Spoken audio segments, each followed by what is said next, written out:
So remember back in the day when you used to have to go into a bank branch, stand on a queue, fill out a branch slip, speak to a cashier? Today, who's been into a branch? Majority of your banking needs are done in a digital way.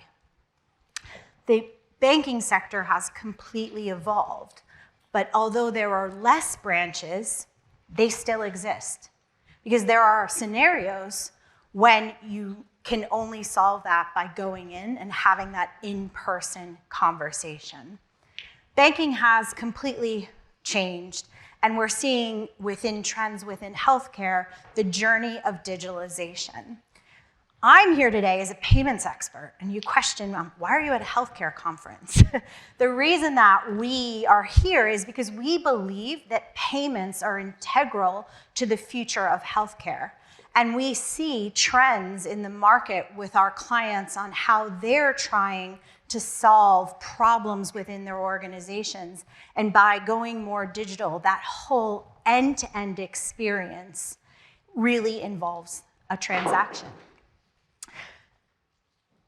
If we can all make faster, simpler, more secure transactions, that really brings transparency to the end-to-end ecosystem. And I'm going to talk about 3 trends that we're seeing in our space. The first one is direct-to-consumer. And we've heard throughout today's event and in the last couple of years that the COVID pandemic really changed the way we think about our underlying consumers. When it comes to healthcare, we saw COVID tests getting into the hands of individuals at rapid speed, and the consumer goods the area has completely been disrupted. And that's to due to supply chains and ultimately new business models that companies around the world are thinking about, because why sell to a retailer when you can sell directly to a consumer? The rise of the internet, people got very comfortable with buying things online. So how are we thinking about what healthcare products can come and go direct to consumer? What excites me about this space is that banks can absolutely provide support, but it completely disrupts the way that treasuries are operating. So today, majority of your healthcare transactions are really done in a B2B space. Paying invoices, you have a huge supplier network, and the healthcare space has so many players in it. When you're thinking about direct-to-consumer and the rise of cool things like wearables and at-home devices, and we saw throughout this conference there's been some great new technologies, there's so much more you can innovate with. And I like the example of being able to take a blood test at home on demand, get my results, speak to a general practitioner, and that's all underpinned by a subscription. I have the ability to pay for this subscription. Me as a consumer, I want that data, I want that information, and having that end-to-end experience also drives new revenue streams for companies that are looking at taking wearables and at-home devices to the next level. But that changes how treasuries and CFOs have to look at their business. B2B, like I said, just talking to businesses, they're regular transactions, they operate during regular hours. If you have to go direct to a consumer, you need to get bank information. And bank details are very highly regulated, just like healthcare patient information, but it's a different regulation. It's a different ability that you have to protect and store customers' banking information. So that is something that, as people are thinking of their direct-to-consumer strategy, how are they thinking about capturing and securing data of their customers in a different way? And we've been helping clients and supporting the compliance element of the transactions there. But it also changes business models. 24/7, 365. A device could trigger a transaction. An individual could buy goods at any time of the day, which is a completely different model. And that's why having the conversations with innovation teams that are looking at these new disruptives, these new business models tied into connecting back into treasurers and CFOs to making sure that the model actually works, because that is where you can have the best success. You don't want to be in a scenario where you've spent a ton of money on this really cool digital experience, and then the invoice comes via an email. And that's where payments can really start connecting, and with more things going online and more payment methods available, it really starts bringing that end-to-end situation together. The other item is inclusion.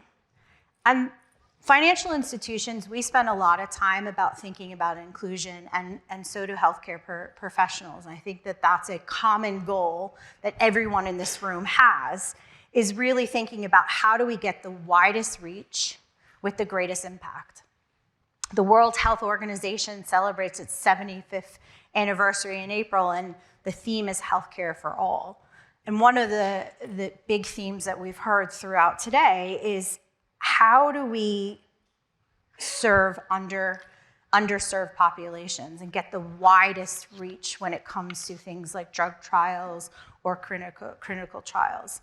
And programs like the patient support programs, or PSPs, that are led by pharmaceutical companies, they really help remove the barriers and costs to essentially get drugs to who need it the most. But often that's done through a reimbursement plan, so it doesn't have necessarily all of the adherence that you would want. We're thinking about, in that model, whether you offer a prepaid card or an instant payment, that can really change your experience with that. The one that I love, and the theory that we've actually been speaking to a large pharmaceutical company around, is clinical trials. We all know that the wider the reach, the better the outcome. And often underserved populations aren't going to come take the day off, or maybe it's difficult for them to get to the trial. We've built something that I think is pretty innovative, where you can come to the trial, you scan a QR code, the bank hosts a payments page, the individual can put in their bank details, the bank completely owns that experience, but what it does is it triggers a transaction to the pharmaceutical company to pay an instant payment. That's cash in their bank account now. So the incentive for coming and getting cash at that point is huge. They magnify that by reaching multiple countries and local currencies, and the scale of offerings like that can really help drive better adoption when it comes to the diverse set that you're trying to go after. The last theme that I wanted to talk about was really about how providing care at lower costs for more people. That's the theme of healthcare forever. And if we look, and I was looking at some facts, back in 1879, there was a medical journal, the Lancet Medical Journal, that was speaking about adding the telephone to really to help patients from not coming into doctor surgeries. Fast forward to today, 140 years later, and you have real companies doing telehealth, telemedicine, and that experience is great. You can have an on-demand appointment. That connection, that digital journey is really getting patients the care they need, especially in scenarios where they might not be able to travel or take the time off of work. But what we've seen is everybody is racing to digitalize, everyone. And in healthcare, there are so many different participants that everyone has an app or a patient portal. And it's an extremely crowded space. The more you digitalize, the more touch points for an individual, and that becomes really complex. And we see that. The average iPhone has over 80 apps on it, and most people use 6. So signing up and really thinking about how you want to interact with your underlying consumer, that's what it really, you have to think about end to end. And one of the concepts that we've been speaking about at JP Morgan and talking to different clients in this segment around is that digital front door, that super app. Because the more portals and the more apps you sign up for, the more complicated your end healthcare experience can be, whether that's with your insurer, the various practitioners, et cetera. And coming together in one super app is where we kind of see the future of this space. And we don't see it as one person owning it. And if you look at how the iPhone operates today, you have a digital wallet that sits in it. It has your healthcare, my COVID pass sits in mine, my gym pass, my train ticket. So it's set up in a way where if you have standards around privacy and security and formats, you can essentially create an ecosystem that enables a better underlying user journey. And from that, it gives better transparency, and it's simpler for the patient that is carrying and needing the needs. We're really excited for the future of healthcare. I think that when we look across the whole entire spectrum, whether it's the big pharmaceutical companies, the startup biotechs, telemedicine, everyone is thinking about how do they drive that consumer journey. And what we want to leave you guys all with is think about the payment.